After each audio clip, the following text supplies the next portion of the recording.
By 1900, the Straits of Malacca, the world's most vital artery of maritime trade, is not policed by the Royal Navy or the Dutch Koninklijke Marine, but by the modern steam-powered fleet of the independent Sultanate of Aceh. What if the entire project of Dutch colonial expansion in the East Indies had been broken upon the shores of northern Sumatra? The point of divergence lies in the humid heat of April 1873. Now, let us turn the page of established history and explore what might have been. The Royal Netherlands East Indies Army, the KNIL, saw its 1873 expedition as a foregone conclusion. Aceh, the last independent state in Sumatra, was viewed as a defiant anachronism, an obstacle to the complete consolidation of Dutch rule. Major General Johann Harman Rudolf Kohler commanded over 3,000 men, armed with modern Beaumont rifles and supported by naval artillery. Their objective: seize the Sultan's palace, the Kraton, within the capital of Kutaraja, and force a swift submission. In our history, this first expedition was a bloody failure. General Kohler was killed, and his forces were compelled to retreat, prompting a second, larger invasion. But in this timeline, the failure is not merely a strategic setback. It is a catastrophe. Acehnese intelligence, forewarned and better organized, stages a series of devastating ambushes. Not just on the main column, but on its logistical train and beachhead. The assault on the Great Mosque, which in our timeline was a brutal but temporary Dutch victory, here becomes a perfectly executed trap. The KNIL forces are encircled, cut off from naval support by a sudden squall, and systematically annihilated over 3 days of merciless fighting. The news that reaches Batavia, and then The Hague, is not of a mere repulse, but of the effective destruction of an entire expeditionary corps.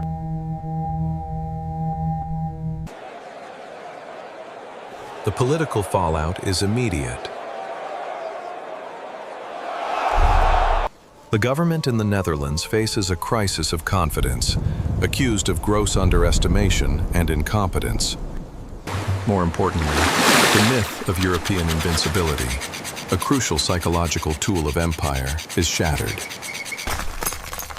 In the eyes of every native prince and potentate across the archipelago.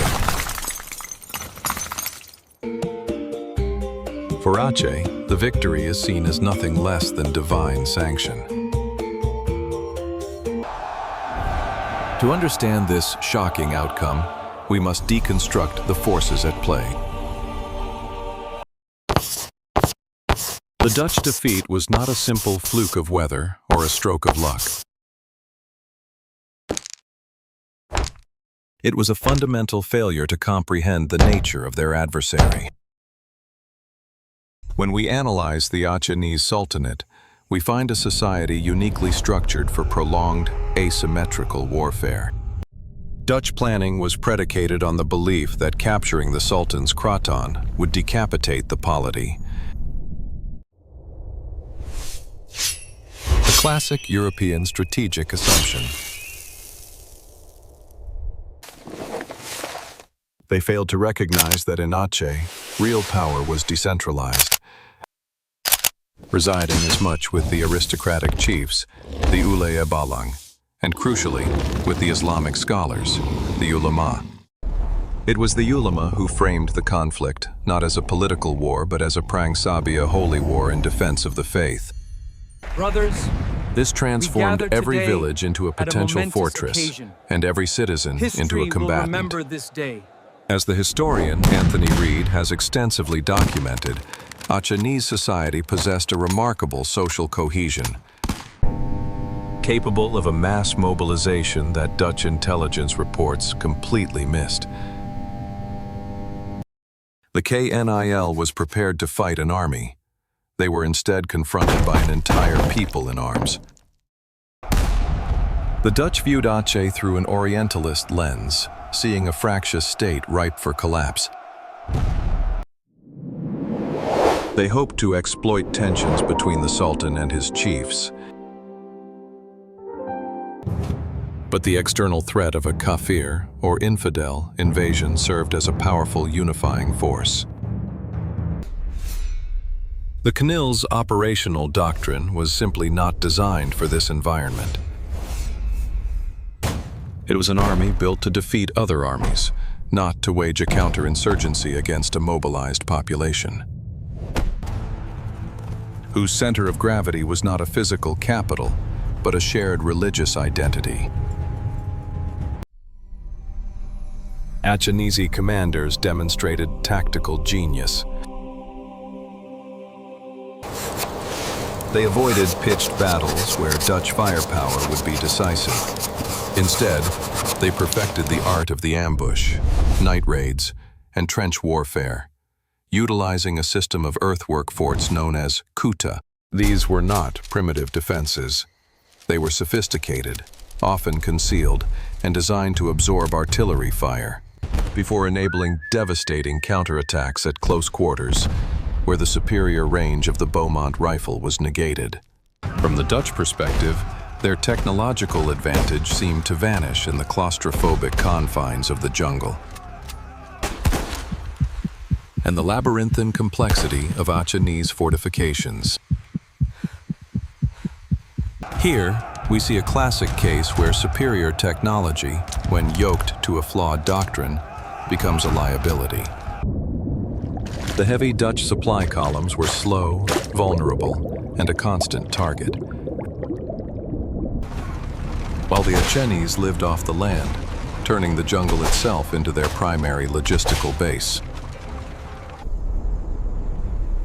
A victory of this magnitude does not exist in a vacuum.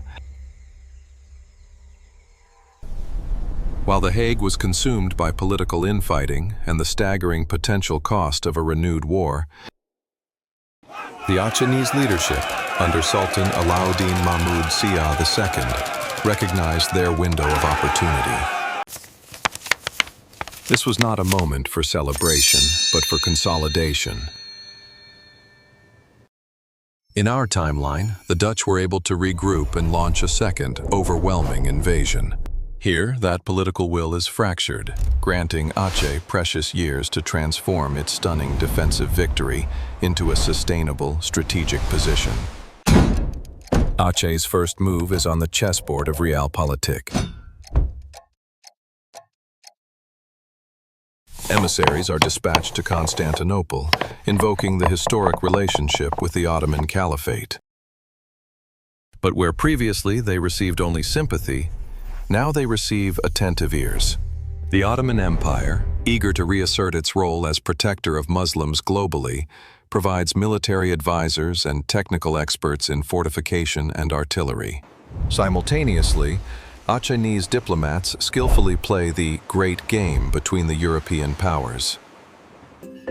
They approach the British in Singapore and the Americans, with whom they had a pre-existing treaty. Citing the 1871 Anglo-Dutch Treaty as a betrayal of their sovereignty, they offer what the Dutch could not guarantee: a stable, open port at Kuta Raja with lower tariffs, securing the northern passage of the Malacca Strait for all international commerce. For Britain, a strong, independent Aceh becomes a convenient buffer state, checking Dutch ambitions. This diplomatic maneuvering provides the cover for a rapid military modernization, funded by Aceh's immense wealth from the pepper trade. German Krupp cannons replace outdated ordnance. American arms dealers, operating through clandestine channels, supply thousands of modern repeating rifles, rendering the KNIL's single-shot Beaumonts obsolete. Most critically, the Sultanate invests in a navy. Small, fast, British-built steam gunboats and torpedo boats begin to patrol the Acehnese coast. This fleet in being fundamentally alters the strategic calculus. It negates the primary Dutch advantage of a naval blockade, ensuring Aceh can continue to trade and import the tools of its survival. By the mid-1880s, the strategic landscape has been remade. Any new Dutch attempt to invade would not face the guerrilla force of 1873, but a professionalized army with modern arms. Forward march. The Dutch colonial project is permanently stunted. The cost of subjugation has grown exponentially, effectively guaranteeing Aceh's independence through a strategy of deterrence. The long-term consequences of an independent and powerful Aceh radiate outwards, fundamentally redrawing the political and cultural map of Southeast Asia. The Dutch colonial project is permanently stunted. Without control of northern Sumatra and its vast resources, the dream of a unified Netherlands East Indies from Sabang to Merauke remains just that, a dream. The archipelago develops not as a single colonial entity, but as a fractured landscape of competing influences. The Dutch retain their hold on Java and the eastern islands, but Sumatra becomes a contested frontier, with Acehnese influence pushing south. By the dawn of the 20th century, the Sultanate of Aceh is no longer a reactionary holdout, but a progressive, modernizing state. Its capital, Kutaraja, evolves into a bustling cosmopolitan port, a rival to Singapore and Penang. Built on the twin pillars of trade revenue and its status as a hub of Islamic thought. It becomes a magnet for anti-colonial thinkers and Muslim reformers from across the Malay world. The historiography of nationalism in the region is completely altered. Instead of a singular Indonesian identity coalescing around resistance to the Dutch, we see the emergence of multiple, competing nationalisms. A Javanese one in the Dutch sphere, a Malay identity linked to the British possessions, and a powerful Sumatran Acehnese sphere of influence, defined by its fierce independence. This new state, straddling one of the planet's most critical maritime choke points, becomes a significant player in 20th century global affairs. During the World Wars, its neutrality is a matter of intense strategic interest. In the era of decolonization, it serves not as a part of a larger post-colonial nation, but as an established power in its own right, a leader within the Islamic world. And so, the phantom of an independent Aceh recedes, leaving us to contemplate the delicate architecture of our own past, that offers a powerful alternative to both colonialism and secular nationalism. The very concept of Indonesia as a unitary republic, so central to our own timeline's history, becomes a far less certain proposition, perhaps never materializing at all. And so, the phantom of an independent Aceh recedes, leaving us to contemplate the delicate architecture of our own past. The story of what might have been serves as a powerful reminder that history is not a monolithic, predetermined force, but a fragile chain of causes and consequences. A single battle, a moment of resolve, or a failure of imagination can pivot the destiny of millions, leaving us to wonder at the fine, almost invisible line that separates the world we know from the countless worlds that lie just beyond the turn of a page.